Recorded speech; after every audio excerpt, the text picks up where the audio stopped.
Here I have HUAWEI Ascend G620s, and let me show you how to check IMEI and serial number on the following device.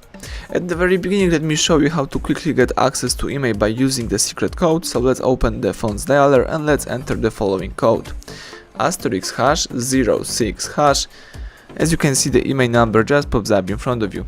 Let's tap OK to close this window. Now let me show you how to check IMEI and serial number by using the settings. So of course, let's open the settings.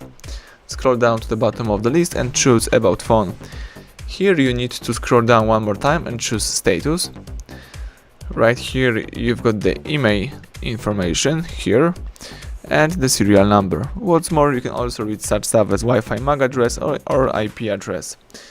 That's right, and you can also check out the IMEI and serial by removing the back cover of your device right here. Alright. And as you can see here, you've got the IMEI and serial number. You may also use the barcodes to this information.